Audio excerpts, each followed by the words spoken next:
drivers got their marching orders, all ready to do battle after some more overnight rain. Gary Berthold was first off and had some reservations. Look, the advantages are the other guys aren't churning up the route in front of you. The disadvantage is you're making the road for the other chaps. Nobody's been out there. They can follow clear tracks that we make. So I think it's going to be difficult. Also, with the 30-second dust gaps, all they have to do is encroach slightly into our time, and they've got us. So we have to keep very sharp today. The Lydenburg town centre was closed and would remain so for the foreseeable future as the large crowd lined the streets to see the penultimate round of the ABSA Off-Road Championship, and they were indeed in for a treat. Berthold and Minute hit the road first and impressed the crowd straight away.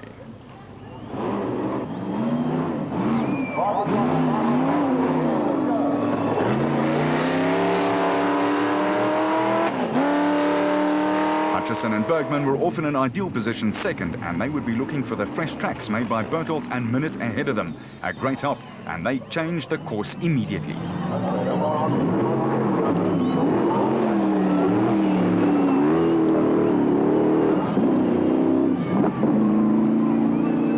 Their stablemate Cox, a veteran of more than 20 national titles on 2 and 4 wheels, was third off, and the Dakar Star was off to a flying start.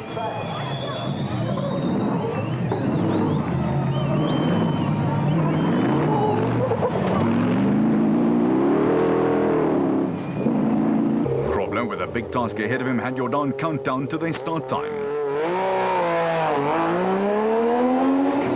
The burly man with 4 off-road and 1 national rally title under his belt is always a crowd puller and pleaser.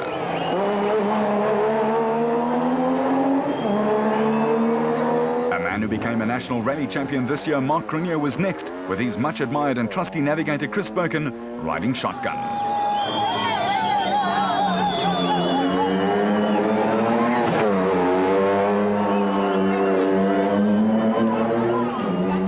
Duncan Foss and Ralph Pitchford took to the tarmac next, and it was clear that Foss was one determined character.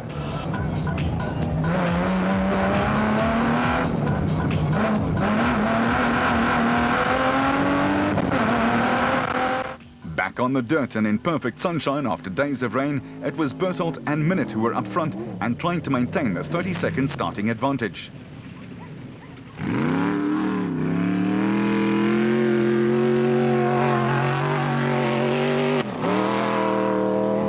Hutchison had already made up more than half of that, and he was doing some serious sprinting.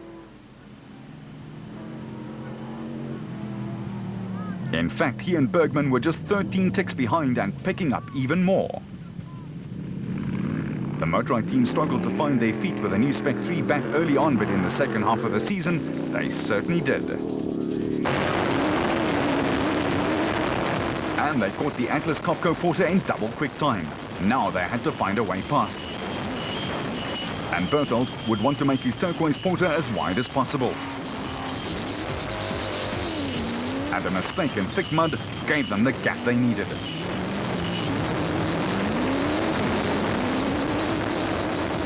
There were indeed 3 loops to be ridden in the forests on the way to Sabi, Dolstrom and the Roos-Senekal areas. The second loop would be on the Long Tom Pass, but the mud was already starting to take its toll.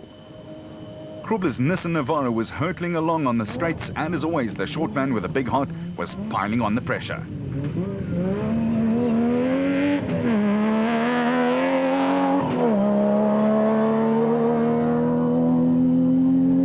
With Cronier and Birkin desperate to make name for themselves in their host event in the Mpumalanga province.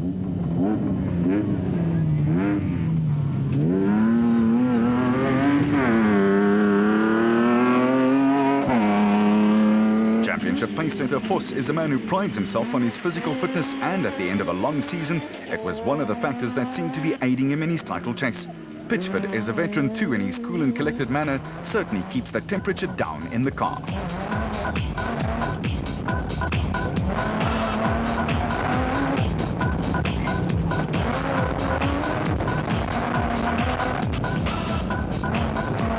But early on they had trouble and stopped to repair what seemed to be a slow puncture. The big red Rapsa bat of Nandus Alberts and Henry Costain next made an appearance, and they were on their way to clocking the second fastest time for Loop 1.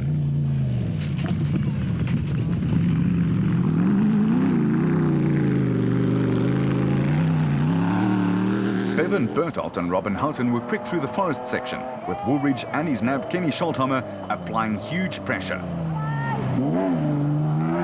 They were virtually all over their exhaust pipes, with Mosaji and Barhanya and the Total Motorsport Jimco doing exactly the same to the Ford Dio. Cox and Ter Steege looked like they were biding their time and trying to go steadily on the first 100 odd Ks.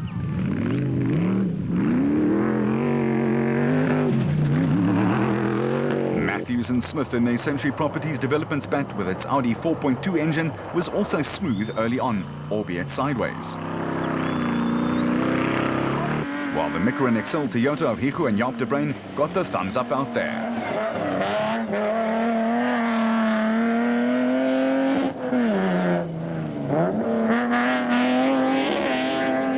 The blue Silwald Transport Zarko came flying by next. Holding absolutely nothing back was Karl-Heinz Silwald behind the wheel.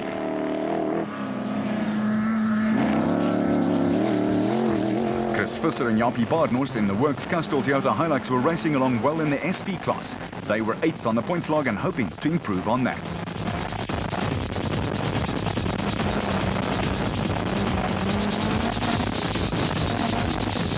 But they were already one short in the team as Grenier and Birken came a cropper with a broken rear axle just 30 Ks into the race.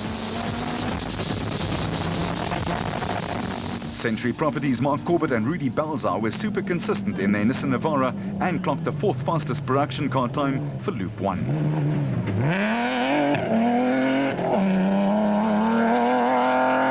Varayawa and Rousseau were smooth but had some troubles early on and were trying to keep things together.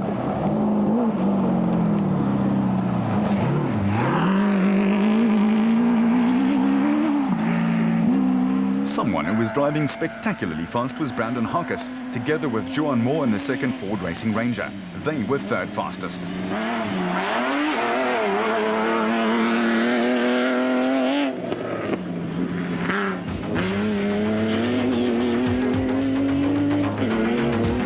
And at the 6th spectator point at Vermont, there were only 4 production cars in the top 10, perhaps indicating the severity of the road conditions and the help it was giving the specials.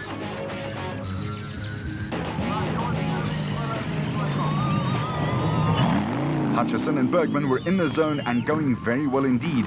They were putting the Harpers under extreme pressure.